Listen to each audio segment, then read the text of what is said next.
As India is facing a growing demand of skilled pilots, Ministry of Civil Aviation and Ministry of Science and Technology along with CSIR are all set to manufacture the HANSA-3 NG aircraft. That is an indigenous aircraft in which all the parts used or the cost, it is very cost effective. We have Director of CSIR, Dr. Abhay. Sir, I want to ask like how this HANSA-3 has different upgrades or how it is more better than its earlier versions like HANSA-1 and Yeah, thank you for having me. So it's really great to be here in Delhi to talk about the Hansa next generation or NG as we call it. The first version which we made was nearly 25 years back and that was supplied, so it was HANSA-3. Compared to the previous version, this version has much improved aerodynamics, so that is its endurance is much higher, it can fly for longer time. It's got a all glass cockpit as we call it, which is like, today you see all those flat panel TVs and all that. So all the displays for the pilot, they are not dials and gauges, they are all flat panels. So also it's got a wonderful bubble canopy. So you have very good 360-degree view for the pilot. It's got electric flaps. So the engine is very fuel efficient. That's another part which helps us to get these huge endurance or flying time that we have, which is close to 7 hours with a single pilot and about 5 hours with 2 pilots. And it's meant, of course, for the flying training organizations to use as a training aircraft. But today with the growing aspirations, we find that a lot of people are interested in hobby flying.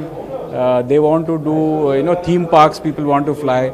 So we believe that this aircraft has got a lot of potential, not just for the purpose for which it's built, which is as a training device, but also for other things which this country needs.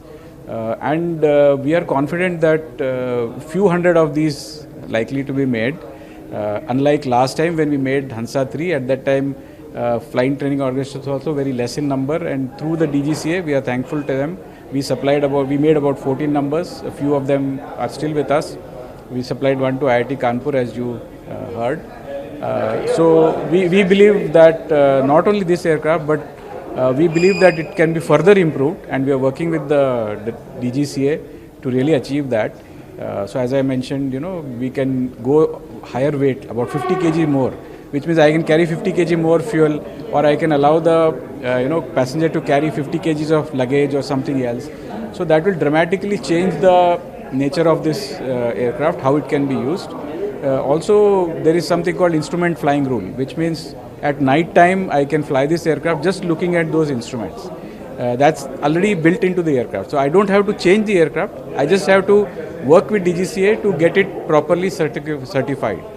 So we think because of these things it has like wonderful potential.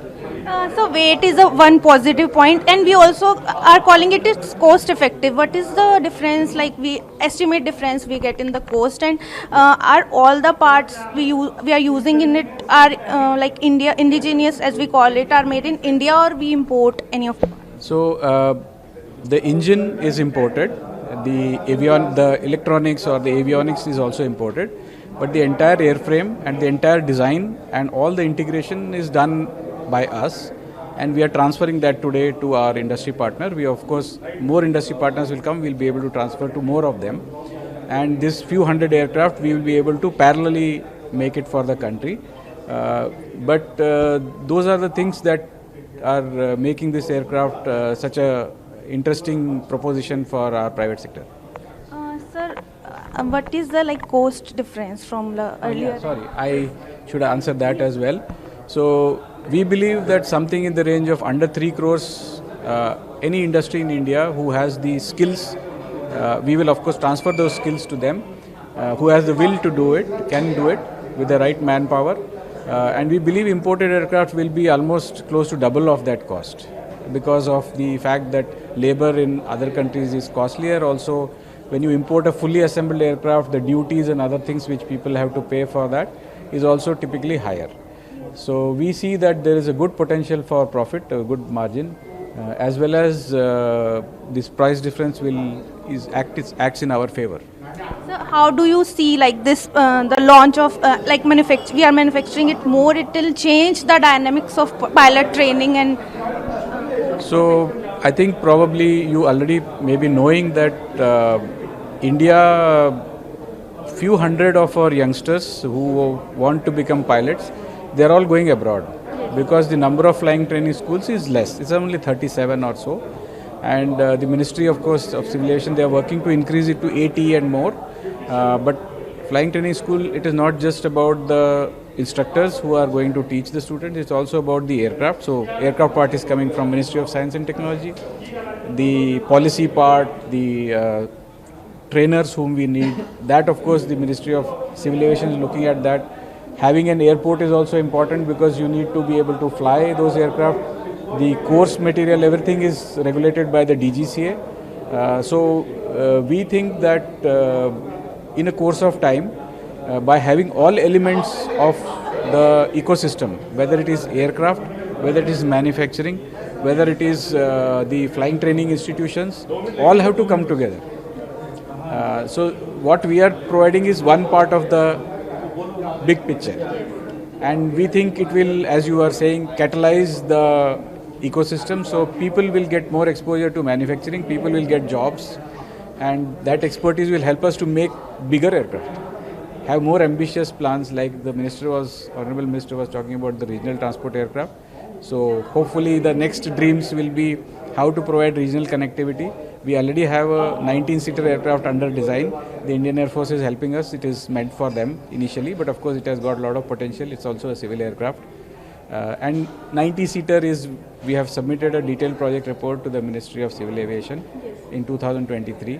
So everybody is thinking, we are working with them to find out.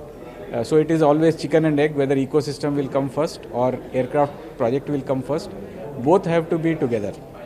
Unless there is a big aircraft project, then people will not invest. They will keep waiting for that. And if we keep waiting for investment to happen, then we cannot start the program. So always it is good. The vision of the government helps us in that sense. We want to become the aviation hub in the world. So unless we simultaneously invest in all these areas, it will be good to do that, to achieve that vision. Yes.